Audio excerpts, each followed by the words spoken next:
뮤지컬의 기본 공식을 벗어났다 평가받는 작품. 재미 요소나 쇼적인 특징 하나 없이 3시간 동안 무거운 주제를 끌고 나가는 이 뮤지컬은 어떻게 세계 4대 뮤지컬로 손꼽힐 수 있었을까요? 레미제라블은 우리에게 익숙한 장발장의 이야기를 담고 있습니다. 굶주린 조카를 위해 빵을 훔친 죄로 19년간 감옥에 갇혀 있었던 장발장. 출소해 나온 세상은 혁명의 소용돌이에 휩싸이고 있었죠. 작품의 원작인 소설을 쓴 빅토르 위고는 프랑스 대혁명 이후 한 세기가 지날 동안 민중들의 삶이 조금도 개선되지 않았다는 점에 분노해 작품을 쓰게 되었다고 하는데요. 소설이 최초로 출간된 당시엔 노동자 계급의 사람들이 돈을 모아 책을 사서 돌려보며 마음의 위안을 얻었다고 알려지기도 했습니다. 일제강점기였던 1914년엔 우리나라의 청춘지에 레미제라블이 연재되기도 했었죠. 테오필 고티에는 레미제라블을 일컬어 한 인간의 작품이라기보다 상황과 자연에 의해 창조된 작품이라 언급하기도 했습니다. 이처럼 레미제라블은 혼돈의 시기, 혁명의 시대에 많은 대중에게 사랑받았는데요. 이후 레미제라블은 32편의 영화, 연극, 드라마, 뮤지컬, 오페라, 다이제스트, 만화 등으로 재생산되며 시대에 걸쳐 많은 대중에게 사랑받았습니다. 우리가 알고 있는 레미제라블도 이 많은 작품들 중 한 편이죠. 그런데 왜 이 작품은 특별한 걸까요? 어떤 요소가 이 작품을 4대 뮤지컬로 만든 걸까요? 사실 레미제라블의 시작은 거창하지 않았습니다. 그다지 유명하지 않은 가수였던 클로드 미셸 셴베르그와 경제학과 졸업생 알랭 부브릴, 이 둘이 뮤지컬 레미제라블을 만든 장본인입니다. 둘은 친한 친구였는데요. 이들에게는 공통점이 하나 있었습니다. 바로 음악을 업으로 삼겠다는 것. 이들은 프랑스 혁명에 대한 뮤지컬을 만들기로 하고 1973년도에 컨셉트 앨범을 내놓습니다. 당시 웨스트엔드나 브로드웨이에선 뮤지컬을 제작하거나 개막하기 전 음원을 공개하는 컨셉트 앨범을 내곤 했는데요. 이제 막 데뷔를 앞둔 이 무명 작사 작곡 듀오 역시 이 흐름을 그대로 쫓았습니다. 초심자의 행운이었을까요? 영국 뮤지컬계의 큰손이자 가장 성공한 프로듀서로 손꼽히는 카메론 맥켄토시가 이 앨범을 듣고 둘에게 러브콜을 보냅니다. 뮤지컬을 만들어보자고요. 하지만 당시 카메론 맥켄토시 역시 그다지 유명한 사람은 아니었습니다.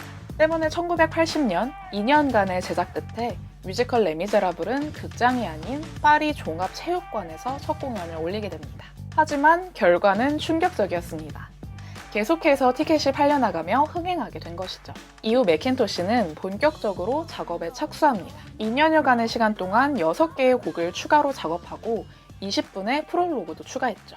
이후에 정식으로 개막하며 레미제라블은 1987년 브로드웨이에도 진출하게 되는데요. 흔히 레미제라블, 캐츠, 미스 사이공, 오페라의 유령, 이 4작품을 들어 뮤지컬 빅4, 4대 뮤지컬이라고 부르곤 합니다. 이들한테는 5가지 정도의 공통점이 있는데요. 우선 첫 번째로 모두 영국에서 미국으로 넘어온 작품이라는 점입니다. 이 중 캐츠와 오페라의 유령은 앤드류 로이드 웨버가 곡을 썼고 미스 사이공과 레미제라블은 미셸 셴베르크가 곡을 썼죠. 앤드류 로이드 웨버는 여러분들한테도 굉장히 익숙하실 것 같은데요. 웨버는 이후로도 스크로브랑 선셋 블러버드 등 흥행한 작품들이 많았지만 셴베르크는 안타깝게도 미스 사이공 이후 줄줄이 흥행에 실패해 우리에게는 비교적 덜 알려진 비운의 작곡가이기도 합니다. 두 번째 공통점은 이 4작품 모두 한 명의 프로듀서에게서 탄생한 작품이라는 점입니다. 앞서 언급한 카메론 맥킨토시죠. 맥킨토시는 이 작품들로 영국 공연계의 공로를 인정받아 기사자귀를 받기도 했습니다. 극장의 청소부로 시작한 그는 오늘날 웨스트엔드의 가장 오랜 역사를 간직한 8개의 극장의 극장주가 되었죠. 뿐만 아니라 영국인 제작자로서는 처음으로 미국 극장 명예의 전당에 오르기도 했습니다. 세 번째 공통점은 대사가 거의 없이 노래로만 진행되는 송스루 뮤지컬이라는 점입니다. 송스루 뮤지컬은 대사 하나에도 음을 넣어서 처음 보는 사람들은 다소 난해하게 느낄 수도 있는데요. 이는 동시에 더욱 극적인 특성을 부여하기도 합니다. 네 번째 공통점은 당시의 첨단 기술을 무대에 과감하게 사용했다는 점입니다. 캐츠의 타이어 씬, 미스 사이공의 헬기 씬, 오페라의 유령의 샹들리에 씬 등이 대표적이죠. 이들 뮤지컬은 이러한 특성 때문에 메가 뮤지컬이라는 이름으로 불리기도 합니다. 그리고 마지막으로 이들 작품은 비극적 상황 속에서 희망적 메시지를 전한다는 공통점이 있습니다. 이는 당시 브로드웨이의 역사와도 연결되는데요. 이 작품이 흥행하던 80년대, 브로드웨이는 사망 선고를 받았다고 언급될 정도로 망해가고 있었습니다. TV와 라디오 등 매체의 발달로 뮤지컬은 할아버지 할머니들이나 보는 것이라는 인식이 있었죠. 무덤이라고 불리던 브로드웨이의 구원의 손길을 내민 것은 슌베르크와 앤드류 로이드 웨버를 필두로 한 매킨토시 사단이었습니다. 이들은 흥행을 위한 요소인 뛰어난 작품성과 아름다운 음악, 화려한 비주얼을 모두 갖춘 작품을 들고 왔지만 이에 더해 비즈니스적으로도 큰 성과를 이뤄냈습니다. 음반 판매, 티셔츠, 악보, 화보집 등 굿즈 제작을 통한 수익 창출을 통해 뮤지컬이 얼마나 큰 상업적 이윤을 창출할 수 있는지 브로드웨이 제작자들에게 보여준 것이죠.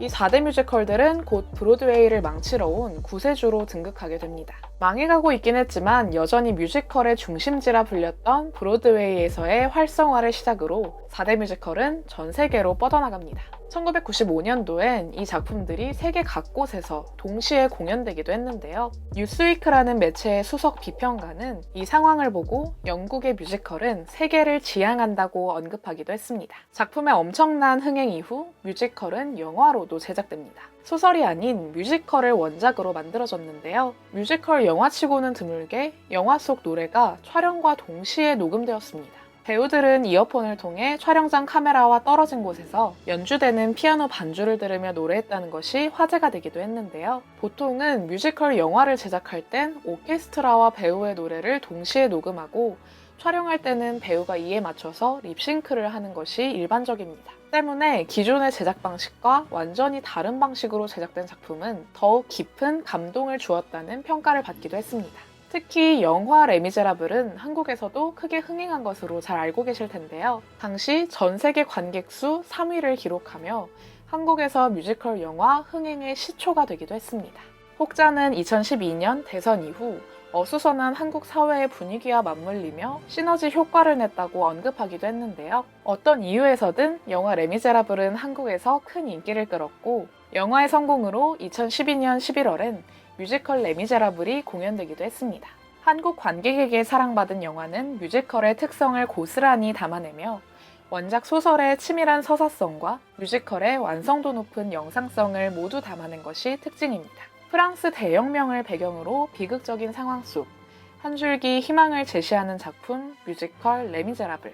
작품은 모순적인 현실의 상황 속 우리가 연민해야 할 대상과 추구해야 할 진실한 가치에 대한 질문을 던지며 아름다운 선율로 시대에 거쳐 큰 감동을 선사했습니다. 오늘날의 우리에게 이 작품은 또 어떤 메시지를 전달해 줄까요?